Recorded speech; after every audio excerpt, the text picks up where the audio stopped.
दोस्तों, सहायक आचार्य की परीक्षा आपने दे दी है। सुप्रीम कोर्ट के द्वारा स्टे भी हटा दिया गया है और अब आपको रिजल्ट की प्रतीक्षा होगी। जेएसएससी भी उलझनों को सुलझाने की प्रक्रिया में लग चुका है। सभी सारे प्रोसेस में आपने अब देखा होगा कि सहायक आचार्य की परीक्षा में भी नॉर्मलाइजेशन की प्रक्रिया अपनाई जाएगी। आपने पहले ही देखा होगा फॉर्म भरते समय कि नॉर्मलाइजेशन इसमें होंगे। अब यह प्रक्रिया कैसे अपनाई जाएगी, उसी विषय पर आज इस वीडियो हम आपको बनाए हैं और इसमें पूरी जानकारी आपको देंगे। बहाली कितने की है? 26,000 की। 26,000 की सहायक आचार्य की बहाली में लाखों फॉर्म भरा गया है। अनेकों शिफ्ट में परीक्षाएं आयोजित की गई है। आपने भी देखा होगा कि कई शहरों में दूर दूर जाकर आपने परीक्षा दी होगी। एक ही विषय की परीक्षा कई दिनों तक चलती रही, जिसके कारण जेएसएससी ने पहले ही स्पष्ट कर चुका है कि इस बहाली में नॉर्मलाइजेशन सिस्टम अपनाए जाएंगे, कारण कि एक दिन परीक्षा सबकी नहीं हो सकती। तो अब बहुत सारे कैंडिडेट्स की कमेंट्स आ रहे हैं कि नॉर्मलाइजेशन सिस्टम आखिर कैसे होगा, किस प्रकार से मार्क्स आगे या पीछे होंगे, क्योंकि परीक्षाएं कभी कठिन हुई, कभी आसान हुए। किसी किसी दिन परीक्षार्थी के चेहरे खिले हुए निकले, किसी दिन परीक्षार्थियों के चेहरे उदास निकले। तो ऐसी स्थिति में नॉर्मलाइजेशन में अब क्या होगा? तो दोस्तों, नॉर्मलाइजेशन सिस्टम को समझने के लिए आप एक एग्जाम्पल को देखें और उसे समझने का प्रयास करें। आप इस बात को समझें कि अगर किसी उदाहरण के तौर पर हम रखते हैं कि लैंग्वेज पेपर की ही परीक्षा 15 दिनों तक चलती रही और प्रत्येक दिन अलग अलग क्वेश्चन सेट हुए। इस क्वेश्चन के आधार पर 15 दिनों तक परीक्षार्थी परीक्षा देते रहे। अब इस परीक्षा में किसी दिन कठिन प्रश्न पूछे गए, किसी दिन आसान प्रश्न पूछे गए, तो निश्चित है कि स्कोर बहुत ही आगे पीछे हो जाएगा। तो नॉर्मलाइजेशन कैसे किया जाएगा, इसे हम समझते हैं। यहाँ हम इस प्रकार से उदाहरण के तौर पर समझते हैं। हम यहाँ देखेंगे कि अगर 1 तारीख की परीक्षा में लगभग 5,000 कैंडिडेट उन्होंने परीक्षा दिया। अब ऐसी स्थिति में अगर इन 1 तारीख की परीक्षा में 5,000 कैंडिडेट में से मात्र 45% ही स्कोर अगर आ रहा है, तो अब दूसरे दिन की परीक्षा को हम देखते हैं। तो पहले दिन को के एग्जाम फर्स्ट डे की एग्जाम में 5,000 अभ्यर्थियों में से 45% स्कोर मात्र बना। अब अगले दिन की परीक्षा, जब 2 तारीख की परीक्षा होती है, इस परीक्षा में हम देखते हैं कि 2 तारीख की परीक्षा में फिर से 5,000 कैंडिडेट अपीयर हुए और इनमें से सभी का लगभग 75% स्कोर बना। तो अब यहाँ पर आप समझ सकते हैं कि निश्चित तौर पे पहले दिन की परीक्षा में स्कोर कम बना। इसका मतलब है कि निश्चित तौर पर फर्स्ट डे के एग्जाम में कठिन सवाल पूछे गए।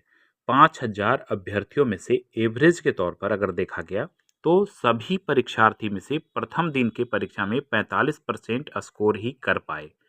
तो लगभग 45% स्कोर कर पाए और दूसरे दिन की परीक्षा में स्कोर का लेवल 75% तक चला गया। तो अब यहाँ पे डिफरेंस आप देख सकते हैं कि लगभग लगभग 30% का ये डिफरेंस यहाँ पे देखने को मिल रहा है। तो ऐसी स्थिति में निश्चित है कि स्पष्ट है कि पहले दिन की परीक्षा कठिन, उसमें सवाल पूछे गए और दूसरे दिन की परीक्षा में बहुत ही मतलब कि आसान सवाल मिले, जिसके कारण सभी विद्यार्थियों के एवरेज स्कोर आगे बढ़ गया। तो अब इस प्रक्रिया में नॉर्मलाइजेशन सिस्टम अपनाए जाते हैं।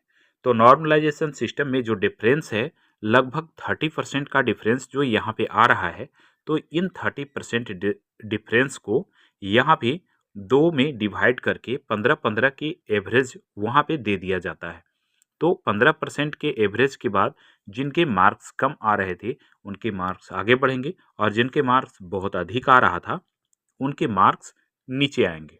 अब आपके मन में एक सवाल उठ रहा होगा कि यहाँ भी 15% का जो ऊपर किया जा रहा है और अगले दिन के परीक्षार्थी को नीचे किया जा रहा है, तो ऐसी स्थिति में ये 75 माइनस 15 बराबर 60 और यहाँ पे 45 प्लस 15 बराबर यहाँ भी 60, अर्थात दोनों का एवरेज 60 आ रहा है।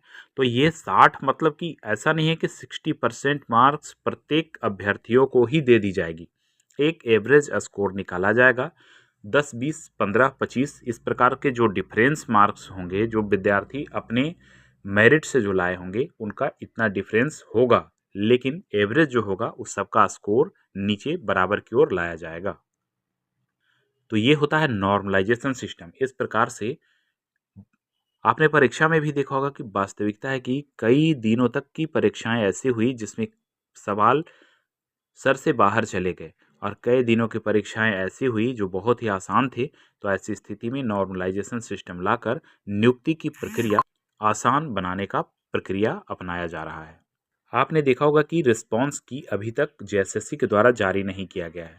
तो दोस्तों यहाँ पर ये स्पष्ट नॉर्मलाइजेशन सिस्टम के कारण कुछ समय के लिए विलंब किया जा रहा है। सिस्टम में आप देख सके होंगे कि दे दिया जाता है तो सभी विद्यार्थी अपना अपना स्कोर मिला लेंगे, और उसके बाद क्या होगा, समस्याएं आएगी। नॉर्मलाइजेशन सिस्टम में मार्क्स कम या अधिक होंगे, तो ऐसी स्थिति में समस्या खड़ा हो सकता है। तो ये नॉर्मलाइजेशन सिस्टम अपनाने के बाद ही प्रक्रिया आगे बढ़ पाएगी।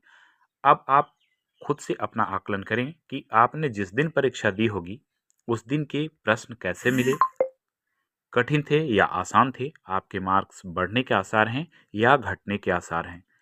आप सिर्फ अपने से तुलना ना करें। उस दिन आपके एग्जाम सेंटर में जितने भी विद्यार्थी थे, लगभग उन सब का आकलन करके आप निष्कर्ष निकालें कि उस दिन की परीक्षा का प्रश्न कैसा था, और उसके आधार पर रिजल्ट आपकी आने की कैसी संभावनाएं हैं। दोस्तों, तो इस प्रकार अन्य विषयों के भी प्रश्न पत्र कठिन या आसान पूछे गए, और उसी के तुलना में मार्क्स आगे या पीछे जा सकते हैं। तो इसमें आपको घबराने की आवश्यकता नहीं है। अगर आपकी परीक्षा खराब गई है, कुछ प्रश्न कठिन पूछे गए, तो आप अभी से विचलित ना हो। पूरी उम्मीद है कि उस दिन के परीक्षा में बैठे अभ्यर्थियों के मार्क्स को आगे बढ़ाया जाएगा, और नॉर्मलाइजेशन सिस्टम करके आपके पासिंग मार्क्स को लेवल तक आ सकता है जिसमें आप शायद मेरिट में आ जाएंगे। तो ऐसी स्थिति में आप थोड़ा धैर्य बनाए रखें।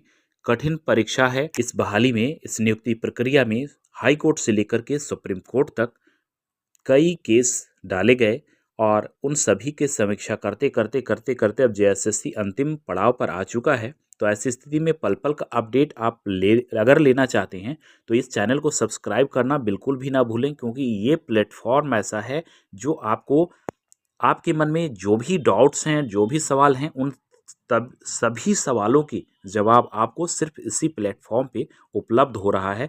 परीक्षार्थी कमेंट करते हैं, और उनको तुरंत कमेंट में उनकी समस्याओं का समाधान भी भेजा जा रहा है। विद्यार्थियों को पहले ही डॉक्यूमेंट्स क्या लगेंगे, क्या क्या प्रक्रियाएं होंगी, कैसे नियुक्ति होंगी, कैसे डीवी होगी, काउंसलिंग के लिए क्या डेट होंगे, आपको कौन कौन से पेपर वहाँ सबमिट करना होगा, इन तमाम जानकारी इस चैनल पे अपलोड हो रहा है, और इसके माध्यम से परीक्षार्थियों के, अभ्यर्थियों के मन में उठ रहे सवालों के समाधान यहाँ पर हम दे पाने में सक्षम हो रहे हैं। तो दोस्तों, आप भी कमेंट करें। आपके मन में भी जो सवाल है आप हमें बताएं, मैं उसका समाधान कमेंट बॉक्स में आपको दूंगा।